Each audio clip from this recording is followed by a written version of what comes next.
Math learning ক্লাসের পক্ষ থেকে সবাইকে স্বাগতম। ডিপ্লোমা ম্যাথ 1 11 অধ্যায়ের চতুর্থ পর্বে আজকে আমরা আলোচনা করব আরও কিছু ইম্পর্টেন্ট ম্যাথ নিয়ে। তো আমরা অলরেডি 11 অধ্যায়ের বিপরীত বৃত্তীয় ফাংশন এই চ্যাপ্টারের 3টা ভিডিও আমরা আপলোড করছি, পর্ব 1, 2, 3। তো আজকে আমরা চতুর্থ পর্বে বা শেষ পর্বে আমরা আরও কিছু ইম্পর্টেন্ট ম্যাথ দেখব। তো দেখো যে এইখানে একটা ম্যাথ দেখতে পাচ্ছি, এটা একটু ভিন্ন টাইপের ম্যাথ। আমরা গতানুগতিক যে ম্যাথগুলো আগের ভিডিওগুলোতে করছি, তো এটা একটু ভিন্ন। তো এখানে দেখো একটা সমীকরণ দেওয়া আছে যে cos inverse x plus cos inverse Y plus হচ্ছে কস ইনভার্স জেড ইকুয়াল যদি পাই হয়, সেই ক্ষেত্রে প্রমাণ করতে হবে যে x square plus y square plus z square plus হচ্ছে 2xy জেড ইকুয়াল হচ্ছে 1। এটা হচ্ছে প্রমাণ করতে হবে। তো এটা সমাধান করার জন্য প্রথমে আমার যেটা দেওয়া আছে সেটা থেকেই প্রমাণটা করতে হবে। যে দেওয়া আছে যেটা সেটা লিখবো যে কস ইনভার্স এক্স প্লাস হচ্ছে কস ইনভার্স ওয়াই প্লাস হচ্ছে কস ইনভার্স জেড। তো এখন এইটা হচ্ছে দেওয়া আছে, এটা ইকুয়াল হচ্ছে পাই, সেটা দেওয়া আছে। তো এই ম্যাথটা করার জন্য আমরা প্রথম ভিডিওতে যে 8টা সূত্র আলোচনা করছিলাম, এখানে আরও 4টা সূত্র আমাকে জানতে হবে। তো এখানে 4টা ম্যাথ সূত্র লাগবে না, এখানে সূত্র লাগবে হচ্ছে একটা। কিন্তু এই 4টা সূত্র জানা থাকতে হবে এই জন্য, কারণ এইটা যেমন এইখানে এই সূত্রটা অ্যাপ্লাই করা হবে, এই যে 3 নম্বর যে সূত্রটা, কিন্তু সিমিলার নিয়মের ম্যাথ এই যে এইভাবেও থাকতে পারে। তো এই কারণে 4টা সূত্রই জানতে হবে, আর 4টা সূত্র সিমিলার, একটার সাথে মিল আছে। খেয়াল করো যে সাইন ইনভার্স এক্স প্লাস হচ্ছে সাইন ইনভার্স ওয়াই যদি হয়, সেই ক্ষেত্রে সাইন ইনভার্স এই x root 1 minus Y square plus হচ্ছে y root 1 minus x square. আর এইখানে যদি মাইনাস থাকে, দুইটাই কিন্তু সাইনের ক্ষেত্রে, এটাও সাইন এটাও সাইন, এখানে প্লাস আর এখানে মাইনাস থাকলে একই, এই সূত্রটাই জাস্ট এখানে প্লাস ছিল এখানে হবে মাইনাস, শুধু এতটুকু পার্থক্য। আবার দেখো 3 নম্বর যে সূত্রটা, এই যে cos inverse x plus cos inverse y, এটা ইকুয়াল হচ্ছে কস ইনভার্স সেকেন্ড ব্র্যাকেট শুরু এক্স ওয়াই মাইনাস হচ্ছে 1 minus x square bracket 1 minus Y square bracket.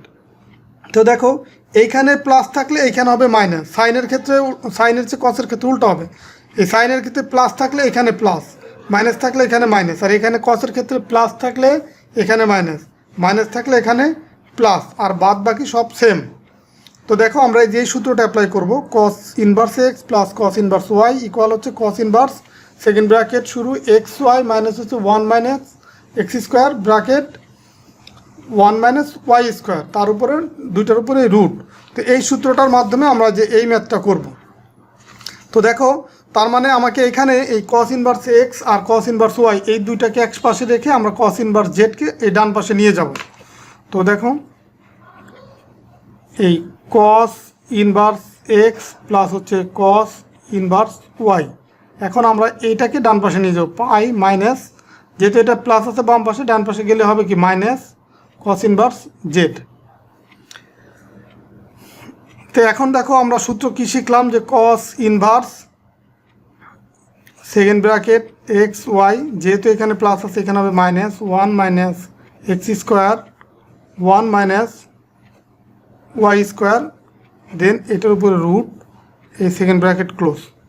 এখন বাম পাশে ডান পাশে আছে কি পাই মাইনাস কস ইনভার্স জেড।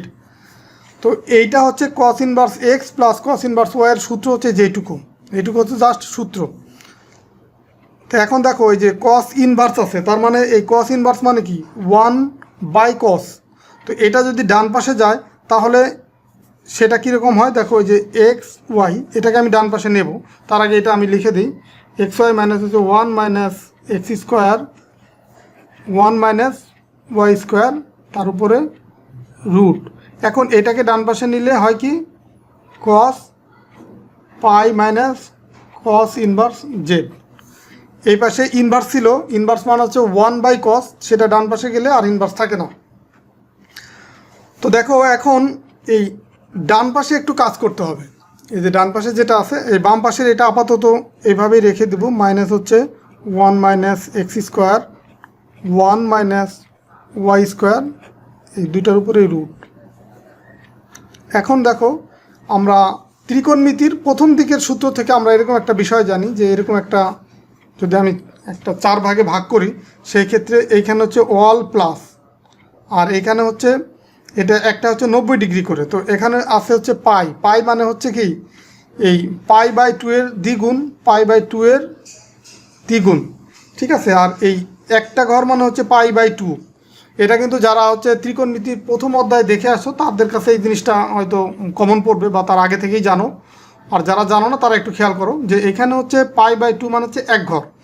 এখন এইখানে আছে হচ্ছে পাই, তার মানে π/2 এর দ্বিগুণ, এটা কাটা গেলে পাই থাকবে, 2 আর 2 কাটা গেলে পাই থাকবে, তার মানে π/2 এর দ্বিগুণ, তার মানে এইখানে আসবে, যে এইখান থেকে এইখানে আসবে। আর যেহেতু মাইনাস আছে তার মানে এখানে এই বক্সে অবস্থান করবে, ঠিক আছে। তো এখন খেয়াল করো এখানে π/2 এর যদি দ্বিগুণ হয় সেই ক্ষেত্রে কস আর চেঞ্জ হয় না, কসই থাকবে, লিখলাম সেই কস। π/2 এর যেহেতু দ্বিগুণ, আবার এই বক্সে অবস্থান, কারণ এই বক্সে এখন প্লাস হচ্ছে সাইন আর হচ্ছে কসেক, এই দুইটা হচ্ছে এই বক্সে প্লাস, আর বাদ বাকি যা আছে সব হচ্ছে মাইনাস। তার মানে এখানে হচ্ছে কস, তার মানে এটা হবে মাইনাস, এখানে থাকবে কি কস ইনভার্স জেড। মানে এটা হচ্ছে জাস্ট পাই মাইনাসের কাজ হচ্ছে এইটুকু। পাই মাইনাসের পরিবর্তে আমরা এই যে মাইনাস কস লিখলাম, এই কস পাই মাইনাস এর পরিবর্তে কিন্তু এখানে আসলো মাইনাস কস, এটা আসলো, দেন আর এটা তো রয়েই গেছে, দেন এটা এখানে বসালাম। এটা কিভাবে আসলো আবার বুঝাই, দেখো এই পাই মানে হচ্ছে π/2 তার দ্বিগুণ, ঠিক আছে। তো π/2 মানে হচ্ছে π/2 হচ্ছে 90 ডিগ্রি, তো 90 ডিগ্রির দ্বিগুণ মানে এইখানে আসলে 180 ডিগ্রি, দেন হচ্ছে সেটা যে পায়ের পরিবর্তে এইখানে আসলো, আর মাইনাসের পরিবর্তে এই বক্সে অবস্থান করলো, আর এই বক্সে হচ্ছে তোমার কসের মান হচ্ছে মাইনাস, এই কারণে এখানে মাইনাস দিলাম। আর যেহেতু π/2 এর 2 গুণ মানে জোড়া সংখ্যক যেহেতু আছে, π/2 এর যদি বিজোড় হতো, বিজোড় গুণিতক হতো, তাহলে কিন্তু কস চেঞ্জ হয়ে যেত। আর যেহেতু জোড় গুণিতক 2, 4, 6 এরকম যদি থাকে তখন এইটা কিন্তু আর চেঞ্জ হয় না, কসই থাকবে। আর যদি বিজোড় থাকতো তখন কিন্তু তোমার এই কস চেঞ্জ হয়ে সাইন হয়ে যেত। যাই হোক, ওইটা আমার বিজোড় নাই বিধায় কিন্তু এটা আমার প্রয়োজন হচ্ছে না। এটা হচ্ছে ত্রিকোণমিতির প্রথম অধ্যায় বা দ্বিতীয় অধ্যায় এই বিষয়ে বিস্তারিত আলোচনা আছে। তো যাই হোক, তোমরা আশা করি বুঝতে পারছো। এখন দেখো এই কস আর কস ইনভার্স কাটাকাটি করা যায়, তার মানে এইখানে থাকে হচ্ছে তোমার এক্স ওয়াই মাইনাস, মানে বাম পাশে যা ছিল তাই থাকবে, এটা কোনো চেঞ্জ হবে না, 1 - y², এর উপরে দিলাম হচ্ছে রুট, ডান পাশে থাকলো মাইনাস জেড। এখন খেয়াল করো এই এক্স ওয়াই আর এই বাম পাশে আছে মাইনাস জেড, এই মাইনাস জেডকে আমি বাম পাশে নিয়ে আসবো আর এটাকে আমি ডান পাশে নিয়ে যাব। কীরকম দেখো, এক্স ওয়াই এটা আছে মাইনাস জেড, তার মানে এই পাশে যদি নিয়ে আসি প্লাস জেড হয়, আবার এটা মাইনাস আছে তো এটা যদি ডান পাশে নিয়ে যায় তখন প্লাস হয়, 1 - x², 1 - y², তার উপরে রুট। এখন হচ্ছে আমি উভয় পক্ষে বর্গ করব, উভয় পক্ষে মানে এখানেও বর্গ করব এখানেও বর্গ, তো এখানে যদি বর্গ করি তার মানে x² y² হবে প্লাস 2xy, আর এটা হচ্ছে কি জেড প্লাস হচ্ছে z²। এটা হচ্ছে জাস্ট হচ্ছে সিম্পল একটা সূত্র, a + b হোল স্কোয়ারের যে সূত্র, a² - 2ab প্লাস হচ্ছে b², এই সূত্রটা অ্যাপ্লাই করলাম, জাস্ট এইখানে দিয়ে এখানে সেটা ব্যবহার করলাম। আর এইখানে আমি ব্র্যাকেটে লিখে দেব যে বর্গ করে মানে বর্গ কি উভয় পক্ষে বর্গ করলাম, তাহলে ডান পাশে যদি বর্গ করি তো এই রুট আর সেই বর্গর যে স্কোয়ার সেটা কাটাকাটি যায়, তার মানে এখানে থাকবে 1 - x², এখান থেকে 1 - y²। তো এটা দেখো আমি একটা লাইন কম করছি বিধায় তোমাদের কিন্তু এটা হয়তো বুঝতে কারো কষ্ট হতে পারে, জাস্ট এইখানে ব্র্যাকেট দিয়ে হোল স্কোয়ার দেবো, এইখানে সেকেন্ড ব্র্যাকেট দিয়ে হোল স্কোয়ার দেবো, বর্গ মানে হচ্ছে এটা, দেন হচ্ছে পরের লাইনটা এটা যে এটা a + b হোল স্কোয়ার সূত্র ব্যবহার করলাম, আর বাম পাশে এই রুট আর স্কোয়ার চলে গেল। তো এখন এই ডান পাশের এই দুইটা আমি গুণ করে দেবো, তো x² y² plus 2xyz plus হচ্ছে z²। এখন এটা যদি গুণ করি 1 দিয়ে এটাকে গুণ করলে 1, আর 1 দিয়ে -y কে গুণ করলে -y², আবার -x² আর 1 গুণ করলে -x², আর এই মাইনাস মাইনাস হয় প্লাস তোমার x² y² হয়, মানে -x² আর -y² গুণ করলে প্লাস x² y² হয়। তো এখন আমার দেখো প্রমাণের দিকে এবার খেয়াল করো, বাম পাশে আছে কি x² + y² + z² plus 2xy, তো এখন আমার x² y² z² এটা বাম পাশে নিয়ে আসবো। তো দেখো এটা ডান পাশে আছে মাইনাস, তো বাম পাশে আসলে কী হবে প্লাস হবে x², এই y² ডান পাশে আছে মাইনাস, এই পাশে আসলে কী হবে প্লাস ওয়াই স্কোয়ার, আর জেড তো এই পাশে অলরেডি আছেই জেড স্কোয়ার, এখানে আছে প্লাস 2xy জেড, এটা রাখলাম। এখন এই ডান পাশে ওয়ানটা তো থেকে গেল, আর থাকলো কি এই যে plus x square y square, এটা থেকে গেল। আমি শুধু এই যে এই দুইটাকে কিন্তু ডান পাশ থেকে বাম পাশে নিয়েছি, আর এটা থেকে গেছে। এখন এইটাকে আবার বাম পাশ থেকে ডান পাশে নিয়ে যাব, তো প্লাস আছে, এই পাশে হলে কি মাইনাস হবে এক্স স্কোয়ার ওয়াই স্কোয়ার। দেখো এইটা আর এটা তাহলে কাটাকাটি যাবে, তার মানে আমি ফাইনালি এখানে থাকবে কি x square plus y square plus হচ্ছে জেড স্কোয়ার প্লাস হচ্ছে 2xy জেড ইকুয়াল হচ্ছে 1। তার মানে দেখো আমাকে এটাই কিন্তু প্রমাণ করতে বলছে, যে এটাই কিন্তু প্রমাণ করতে বলছে এইখানে, আর এখানে দেখো একই মান আসছে, তার মানে এটা হচ্ছে কি প্রমাণিত। তো আশা করি তোমরা এই ম্যাথটা বুঝতে পারছো। তো এখন আমরা যে ম্যাথটা করব, যেটা আমি লিখে রাখছি অলরেডি, তো এটাও একটু ডিফারেন্ট টাইপের ম্যাথ। এটার জন্য আমাকে নতুন একটা সূত্র জানতে হবে। এই 1 নম্বরের জন্য আমরা 4টা সূত্র দেখলাম, যে 4টা থেকে একটা সূত্র আমরা অ্যাপ্লাই করছি। তো এইটার জন্য জাস্ট নতুন আরেকটা সূত্র তোমাকে জানতে হবে, সেটা হচ্ছে দেখো এই যে 5 নম্বর যে সূত্রটা, 5 নম্বর সূত্রটা জানতে হবে এটার জন্য। এই যে এই সূত্রটা এখানে আছে কি tan inverse x plus tan inverse y plus tan inverse z যদি হয় ইকুয়াল হয় tan inverse x plus y plus z minus xyz, আর নিচে হবে কি 1 minus xy minus yz minus zx। Just এই সূত্রটা তোমাকে মুখস্থ করতে হবে এই ম্যাথটা করার জন্য। তো দেখো এখন এই সূত্রের আলোকে আমরা এই ম্যাথটা করব। তাহলে সলিউশন করার সময় কি করব, যে লিখতে হবে যে দেওয়া আছে, দেখো এই যে এটা যে দেওয়া আছে এটা থেকে কিন্তু তোমাকে যে এটা প্রমাণ করতে হবে। তার মানে দেওয়া আছে লিখবো যে tan inverse x plus tan inverse y plus হচ্ছে tan ইনভার্স z ইকুয়াল হচ্ছে π/2, এটা দেওয়া আছে।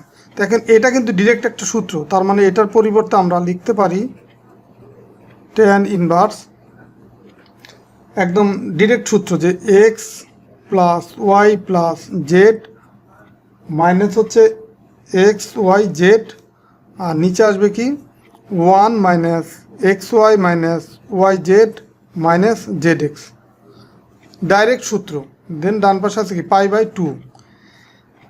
এখন দেখো যে এটা হচ্ছে tan ইনভার্স, তো এটা যদি বাম পাশ থেকে আমরা ডান পাশে নিয়ে যাই তাহলে এই tan হয়ে যাবে, এই পাশে ইনভার্স থাকলে এই পাশে শুধু tan হবে। তার মানে বাম পাশে থেকে যাবে কি x plus y plus z minus xyz, নিচে থাকবে 1 minus xy minus yz minus হচ্ছে zx ইকুয়াল হবে কি tan, এই বাম পাশে ইনভার্স ছিল ডান পাশে, তাহলে শুধু tan থাকবে tan π/2।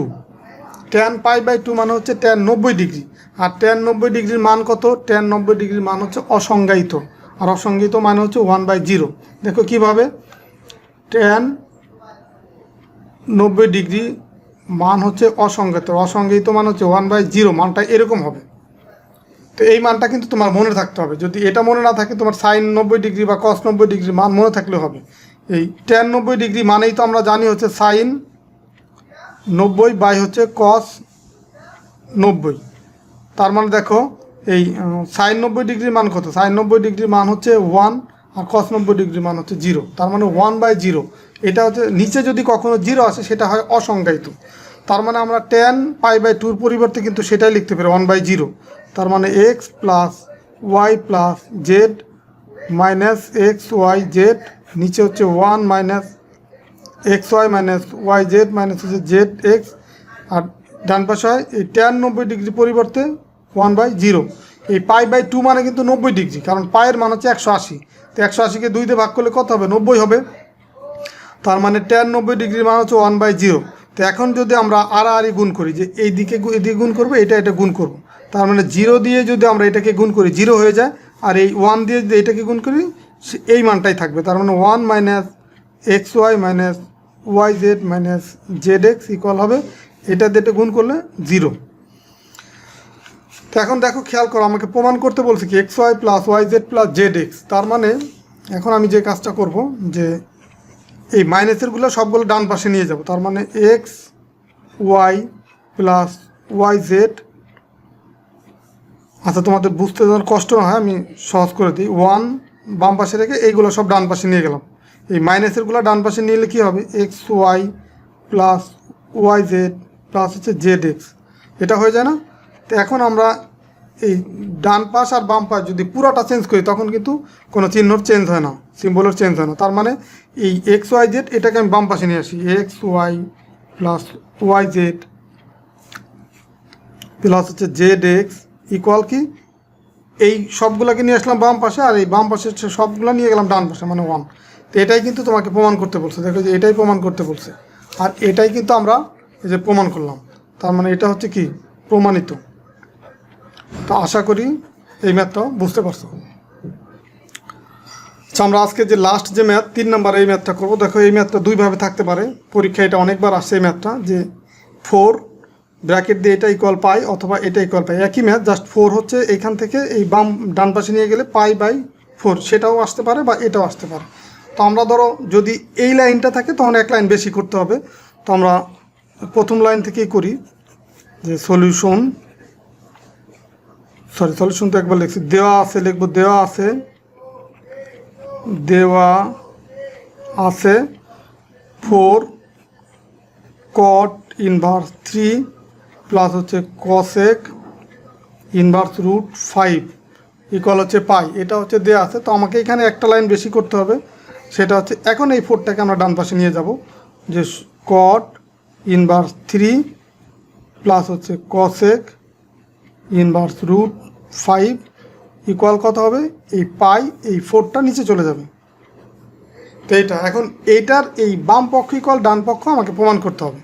তো আমরা এখন লিখতে পারি যে সুতরাং লেফট হ্যান্ড সাইড ইকুয়াল কত, cos ইনভার্স 3 প্লাস হচ্ছে cosec ইনভার্স রুট 5, এটা হচ্ছে লেফট হ্যান্ড সাইড। তো এইটাই কল আমাকে এটা প্রমাণ করতে হবে। তো এখন দেখো, আচ্ছা এটা আমি cos লিখছি, সরি এটা হচ্ছে cot হবে। তো এটাও cot, এটা যে cot হবে, এটা কিন্তু cot হবে, ঠিক আছে?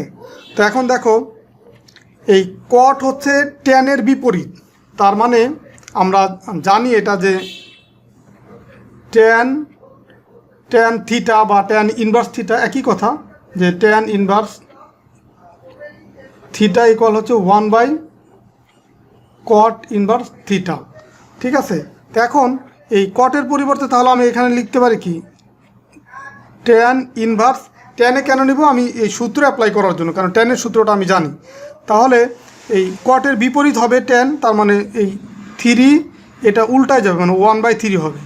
কট থেকে যদি আমরা ট্যানে মানে নেই ট্রান্সফার করি, তখন কিন্তু এই কট থেকে ট্যানে কনভার্ট করলে এই 1/3 হবে, মানে উল্টায় যাবে। এখন প্লাস এইটাকে ট্রান্সফার করার জন্য আমাকে একটা সমকোণী ত্রিভুজ এইভাবে ড্রয়িং করব। তো দেখো এখানে আছে cosec, তো cosec হচ্ছে আমরা যে জানি যে তোমার, এখানে একটু লিখে দিচ্ছি, আমরা জানি কি সাইন থিটা হচ্ছে তোমার কার, সাইন থিটা হচ্ছে কার বিপরীত, এটা হচ্ছে তোমার cosec-এর বিপরীত, মানে 1/cosec থিটা ইকুয়াল হচ্ছে সাইন থিটা। তো এখন দেখো এইখানে দেয়া আছে cosec থিটা, তো আমরা তো জানি সাইন থিটা ইকুয়াল কি জানি, লম্ব বাই হচ্ছে অতির্ভুজ, তো সাইন থিটার ক্ষেত্রে। এখন তাহলে cos থিটা হলে কি হবে, cos থিটার উল্টা যাবে, যে অতির্ভুজ বাই ভূমি হবে। তাহলে এইখানে অতির্ভুজ কত হবে, এখানে অতির্ভুজ হবে তাহলে 5। কেন হলো দেখো, এই যে cosec হচ্ছে সাইনের বিপরীত, সাইন মানে হচ্ছে লম্ব বাই, আমি একটু লিখেই দিচ্ছি তোমাদের, সাইন মানে হচ্ছে লম্ব বাই হচ্ছে অতির্ভুজ, তাহলে cosec হবে উল্টা, অতির্ভুজ বাই লম্ব। তার মানে অতির্ভুজ হচ্ছে এই এর নিচে কিছু নাই, তার মানে 1 আছে, তার মানে এই লম্বর এই উপরের মানটা হচ্ছে অতির্ভুজ আর লম্বর মান হচ্ছে 1, ঠিক আছে? এখন এই ভূমি এটা আমি বের করব। তো এটা যদি বের করতে চাই, দেখো কিভাবে বের করব, যে √5² মাইনাস হচ্ছে 1² তার উপরে রুট হবে, এটা ইকুয়াল, যে এখান থেকে এইটা ভূমি ইকুয়াল, তার মানে এখানে এই রুট আর স্কোয়ার বাদ চলে যায়, তার মানে থাকে হচ্ছে 5 মাইনাস হচ্ছে 1 তার উপরে রুট, তার মানে এখানে হবে তোমার 5 থেকে যদি 1 বিয়োগ হয় 4 রুট, আর 4-এর পরিবর্তে লেখা আছে 2² রুট মানে রুট আছে আর 4-এর পরিবর্তে 2 স্কোয়ার লিখলাম। এখন এই রুট আর স্কোয়ার চলে যায়, তার মানে এখানে থাকে শুধু 2। তার মানে এই ভূমি পেলাম শুধু 2। তো এখন আমি এটাকে যদি ট্যানে কনভার্ট করতে চাই, ট্যান ইকুয়াল জানি কি আমরা লম্ব বাই ভূমি। তার মানে লম্ব আছে 1, ভূমি পেলাম হচ্ছে কত 2, এই যে ভূমি পেলাম 2, তার মানে 1/2 হবে। তো এখন আমরা যে সূত্রটা জানি সেই সূত্রটা অ্যাপ্লাই করব। ট্যান ইনভার্স এই এক্সের পরিবর্তে লিখবো 1/3 প্লাস হচ্ছে ওয়াইয়ের পরিবর্তে 1/2 আর 1 minus x y 3 into y মানে হচ্ছে 2। তো এটা জাস্ট হচ্ছে সূত্র অ্যাপ্লাই করলাম যে tan inverse x plus y 1 minus x y. তো এখন আমরা যদি উপরেরটা লসাগু করি, দেখো উপরে আসবে কি 3 দুগুণে 6 হবে লসাগু। তার 3 6-এর ভিতরে 2 বার, 2 আর 1 গুণ করলে 2 একে 2 প্লাস হচ্ছে এই 2 6-এর ভিতরে 3 বার, 3 অক্ষে 3, নিচে আসবে 1 মাইনাস 1/6। তো এখন দেখো ট্যান ইনভার্স এই উপরে থাকতেছে কি 3 আর 2 5 বাই হচ্ছে 6 আর নিচে থাকতেছে এটাকে যদি লসাগু করি 6, তাহলে 6 অক্ষে 6 মাইনাস হচ্ছে 1। দেখো এই 1-এর নিচে তো কিছু নাই, তার মানে 1 আছে, সেই 1 দিয়ে 6কে ভাগ করলে 6 হবে। তো 6 আর এই 1 গুণ করলে 6-কে 6। তো এখন তাহলে আমরা কি লিখতে পারি ট্যান ইনভার্স। এখন এইটাকে আমরা উল্টাই দেবো, মানে 5/6 এটা এই বরাবর লিখে এই নিচের মানটাকে উল্টাই দেবো। তার মানে এই উপরে আসবে 5/5 আর নিচে হবে 6। তার মানে এইখানে 5 কিন্তু উপরে আছে, তার মানে এখানে 5 যাবে নিচে আর এই 6 নিচে ছিল এটা যাবে উপরে 6। তার মানে এটা কাটাকাটি যাবে, এটা আর এটা কাটাকাটি যাবে। তাহলে এখন যেহেতু জায়গা না আমি এখানেই লিখি। দেখো তাহলে এখানে হয় ট্যান ইনভার্স 1 হয়, সব কাটাকাটি চলে যায়, এখানে থাকে কি শুধু 1। তো দেখো এখন এই 1 হচ্ছে কত ডিগ্রির মান, এটা হচ্ছে 45, ট্যান 45 ডিগ্রির মান হচ্ছে 1। তার মানে এখানে আমরা লিখতে পারি ট্যান ইনভার্স, আর এই 1-এর পরিবর্তে লিখতে পারি ট্যান π/4। π/4 মানে হচ্ছে 45 ডিগ্রি। তার মানে এটা কাটাকাটি যাবে, এখানে থাকবে হচ্ছে π/4। আর এটাই হচ্ছে দেখো যে রাইট হ্যান্ড সাইড, তার মানে এটা হচ্ছে রাইট হ্যান্ড সাইড, এটা হচ্ছে প্রমাণিত। আশা করি তোমরা এই ম্যাথটা বুঝতে পারছো। তো ঠিক আছে, সবাইকে ধন্যবাদ ভিডিওটা শুরু থেকে শেষ পর্যন্ত দেখার জন্য। আর আজকের ভিডিওর মাধ্যমে আমরা এই ডিপ্লোমা ম্যাথ 1-এর 11 অধ্যায় কমপ্লিট করলাম। আশা করি সবগুলা এই 4টা ভিডিও যদি তোমরা ভালোভাবে দেখে থাকো এবং এই ম্যাথগুলো যদি বাসায় প্র্যাকটিস করো, তাহলে তোমাদের পরীক্ষায় প্রবলেম হবে না। পরীক্ষায় যে কোনো টাইপের ম্যাথ এই চ্যাপ্টার থেকে আসলে তোমরা অবশ্যই পরীক্ষায় দিতে পারবো। তো ঠিক আছে, সবাই ভালো থাকো, সুস্থ থাকো, কথা হবে পরবর্তী ভিডিওতে পরের চ্যাপ্টার নিয়ে। ওকে, আল্লাহ হাফেজ।